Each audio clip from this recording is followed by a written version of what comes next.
Thank you, Joanne, for the kind introduction, and to our hosts for the wonderful hospitality we have been enjoying in the past days.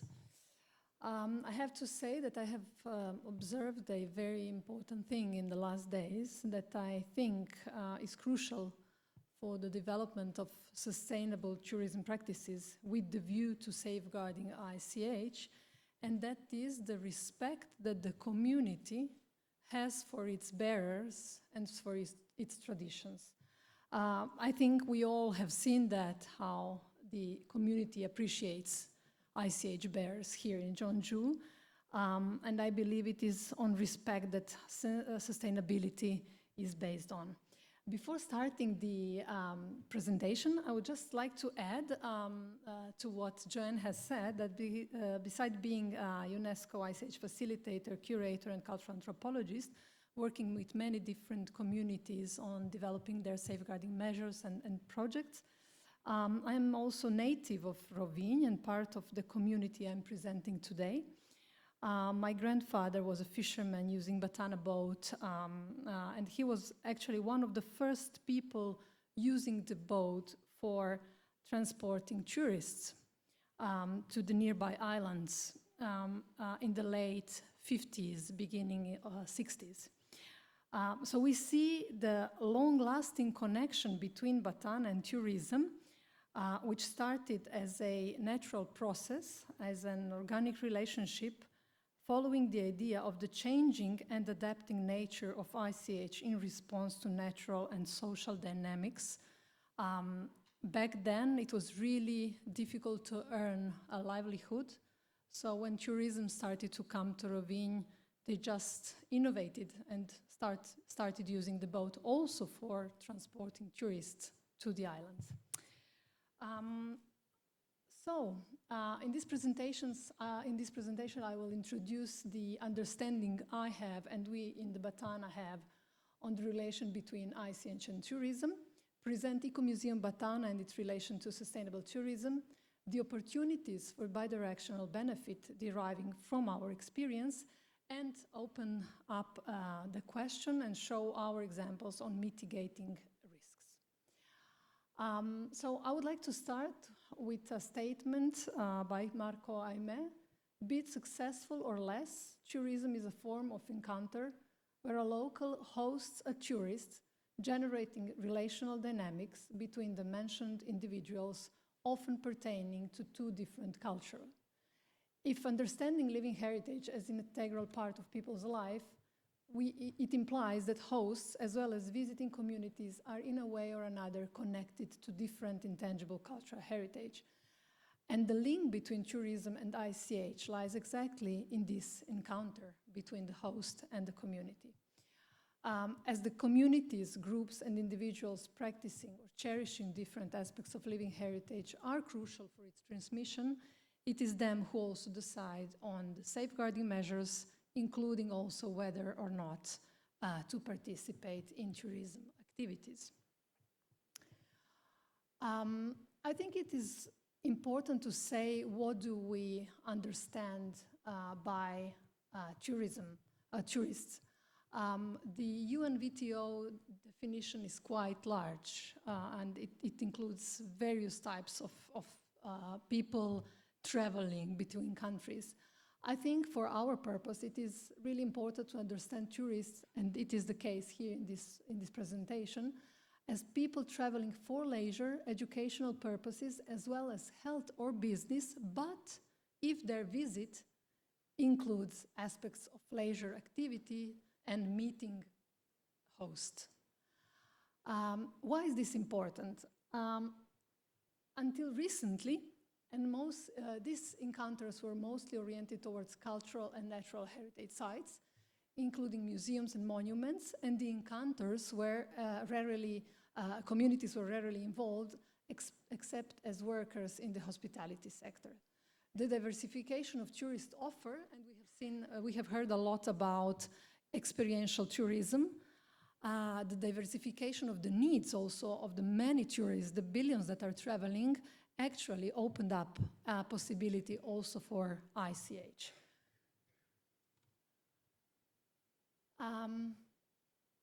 there are many challenges we have seen, but I wanted to start with the challenges that were identified through the survey on ICH and tourism in 2012, defining the 3 crucial challenges within the dynamic relationship between ICH and tourism. The first one being the need to contribute to the identification, protection, and safeguarding of ICH through tourism development. So this is the prime concern.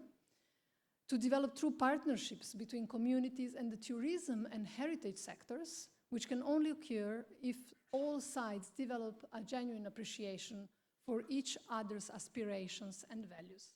So respect and understanding. The third one being the tourism stakeholder need to acquire awareness of cultural heritage management practices, while heritage managers on the other side must endeavor to comprehend the complex phenomenon of tourism and its modus operandi.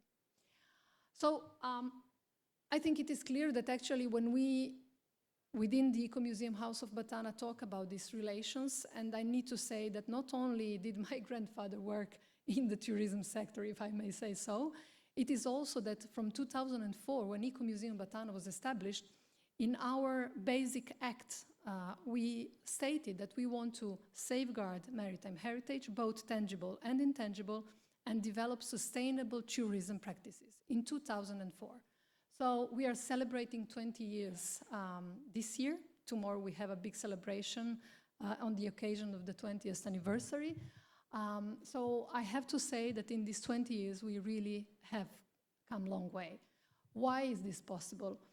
I think it is possible because Ecomuseum Batana, and you see that I have put who is Ecomuseum Batana, it is its people. It is a community-based heritage practice. It was established by a community of people that were concerned with the status of the Batana boat. It is a very simple traditional fishing boat, but it was disappearing from the harbor, and there were no masters anymore, just a few left. So they decided to start a project and to see how can they revitalize this practice. It is rooted in its territory. You see here, so this is actually a building. So Rovinj is a city that was built on the rocks on the shore of the sea, and the Batana boat is flat bottom, so it operates in very shallow water.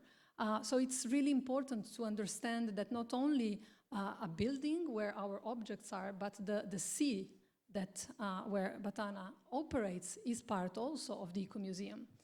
It is dedicated to the safeguarding of Rovinj's maritime heritage, as I said, and it's based on a holistic approach to culture. What does it mean for us? It means that not only the construction of the boat, which was the first idea, we need to safeguard the process of making the boat, but very wide and different activities were then included, because they realized from the very beginning, if they just build the boat, but then they don't use it, it doesn't serve for anything. So fishing traditions, singing, fisherman tradition, gastronomy connected with the fishing, all of these different elements were incorporated in the concept of the Ecomuseum, and I will now briefly show you how. Before showing you that, I have to just say that in 2016, and this is really, of course, important for us, Ecomuseum Batana was inscribed in the UNESCO ICH Register of Good Safeguarding Practices. And I always like to emphasize the decision of the committee. The committee selects community project of safeguarding the living culture of Rovinj Rovinjo, the Batana Ecomuseum, as a program, project, or activity best reflecting the principles and objectives of the convention, and commends the submitting state for highlighting the successful link between revitalizing an element of intangible cultural heritage and sustainable development with an impact on an entire community. So we see that starting from this very elementary boat and one element, we really did show that through the Ecomuseum practice, we made an impact on the entire community. This is quite a bold statement, but actually it did made an impact for some people more in terms of social and economic benefits, but also for the entire community in this sense of belonging and identity building. So since the beginning, the key task was to apply the innovative ecomuseological principles as means of safeguarding and development of sustainable cultural tourism, as I already said, but also develop participatory heritage management aiming at strengthening the cultural competency of the community concerned. We have heard now how important it is to make the communities leaders of their projects. Ecomuseum Batana, I can say, follows this recommendation, and actually all the people that are part of the NGO are part of the community. There is always some professionals involved in terms of administering or promoting the project, but on local level, it is always the community that decides and leads the project. Ecomuseum Batana has 5 different elements, I would say. So the first one is the Documentation and Interpretation Center. This is our new permanent exhibition. We have a collection of traditional fishing tools. And we use the center as a starting point for visitors to learn about our maritime heritage and then introduce them also to other spaces that we manage. And the second space, which is emblematic, I would say, for Ecomuseum Batana, is the Spaccio Matica. It is a local tavern where we serve traditional food and have singing performances. It was integrated in the Ecomuseum just 1 year after the opening of the Interpretation Center, the local exhibition. The third one is the shipyard. Unfortunately, we have lost almost all the shipyards, so there is only just one active historical shipyard. And I'm happy to say that this year we have made an agreement with the municipality, and part of this shipyard has been given to Ecomuseum Batana to make a workshop there for building of the boats. Usually it was done in houses, in the lower parts of the houses, but when Batana started, there were no places where to build Batana boats. So we did it in open space, also as a tourism demonstration and attraction during summer in front of our Ecomuseum. The construction of Batana is included in the National Register of Intangible Cultural Heritage, as well as the singing and the fishing traditions.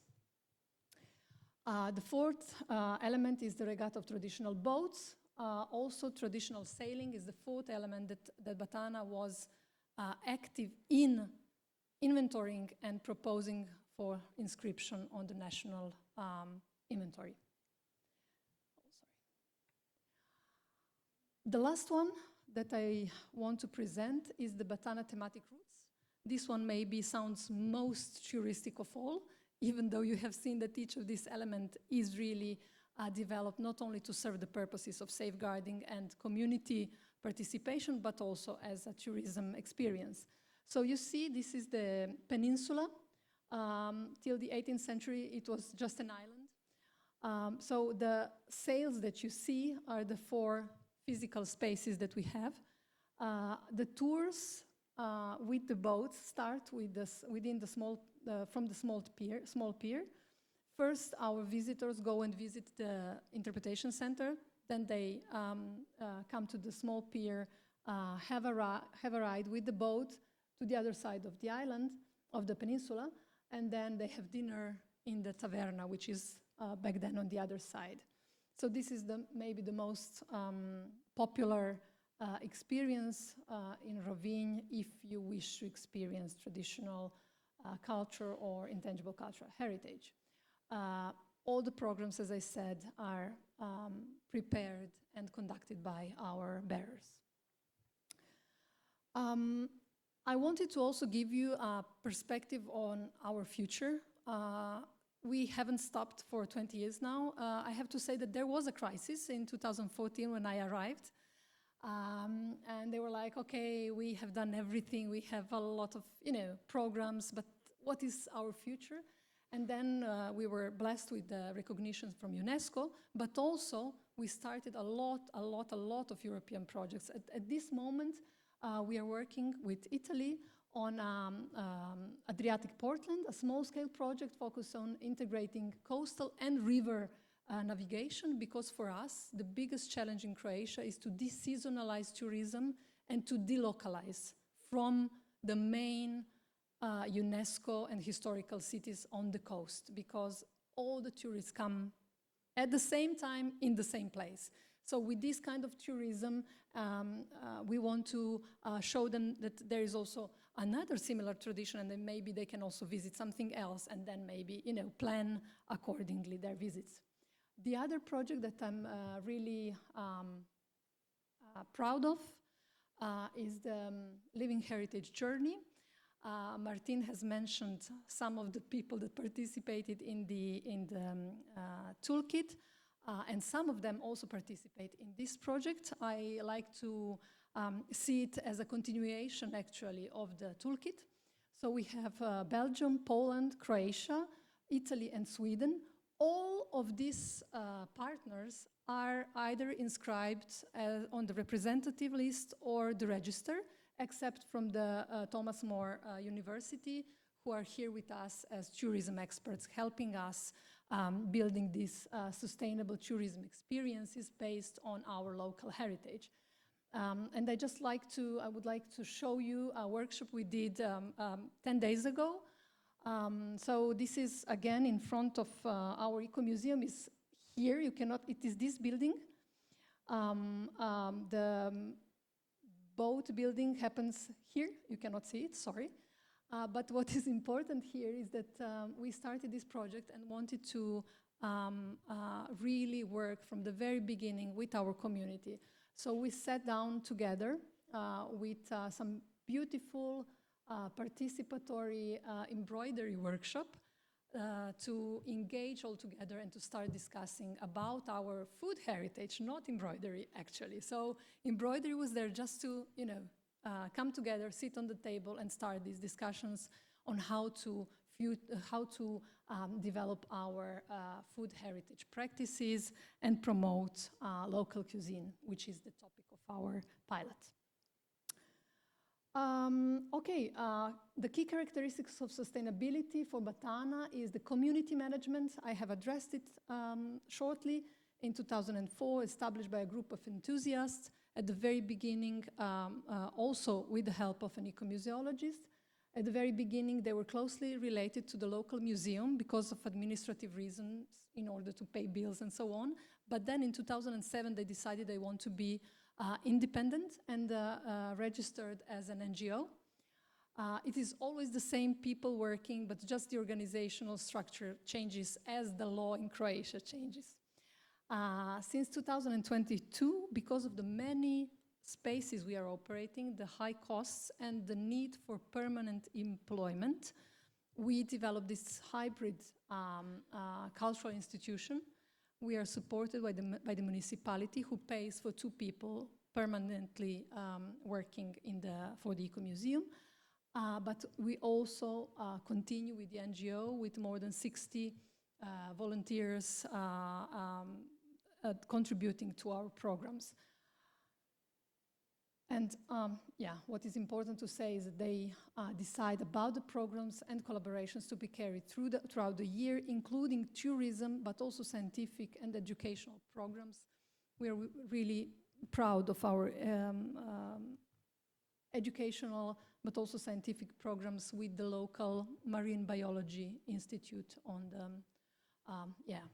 the status of our sea.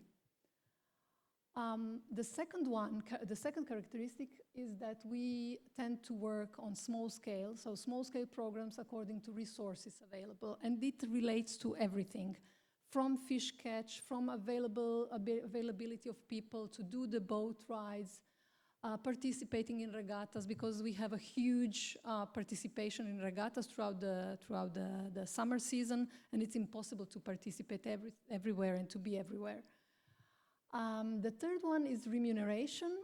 Even though we promote voluntary work and many members do contribute to the safeguarding of different elements, be it cooking, fishing, riding, sailing, constructing the boat, in the core actions are always paid and when intensified by tourism activities. It doesn't mean that we do not do other things and that there are just people employed. So we do meet, we do have social gatherings, there are volunteering days, but when they really work hard, they get paid for this work.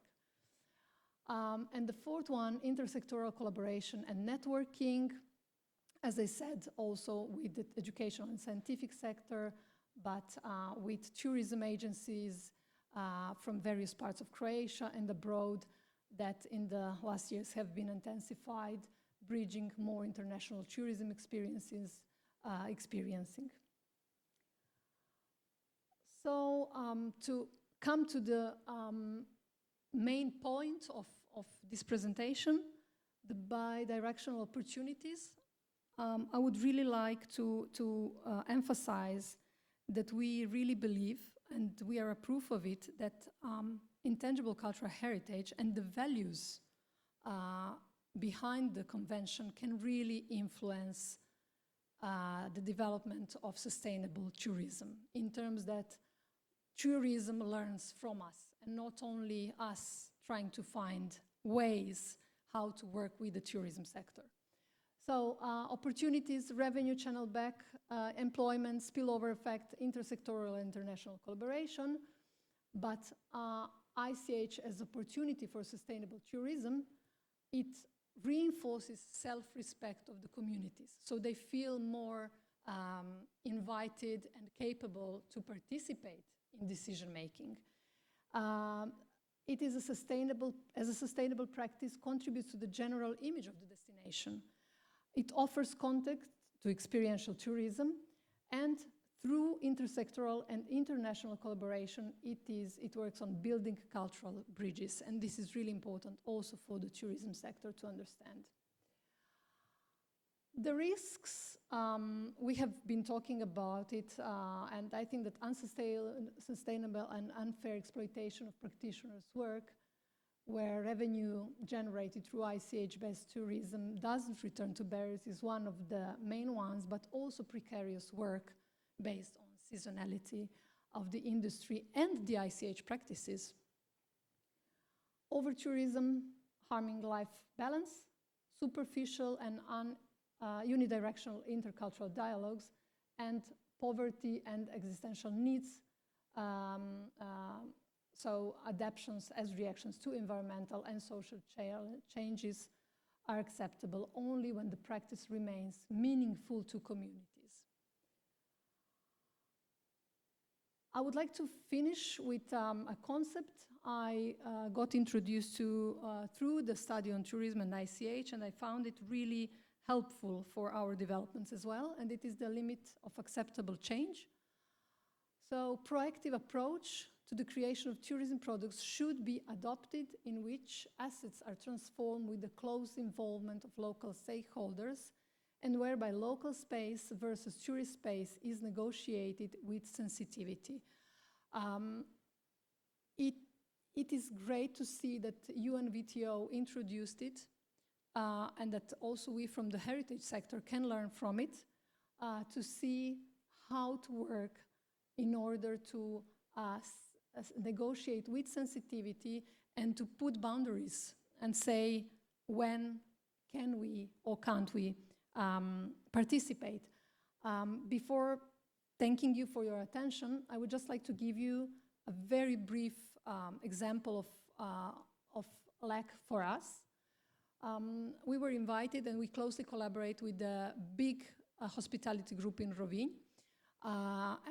Once they called us that they would need a boat ride at noon with 35 plus degrees for some guests. And of course, our members are elderly persons, 70, 80 plus. And it was a very easy decision, of course, for us. But sometimes, for tourism purposes, we even put our members in danger, or they put themselves in danger because they feel they need to perform or they need to do something. So even these very small decisions do apply in building sustainability in ICH and tourism. So thank you for your attention. Yeah, we're here if any question.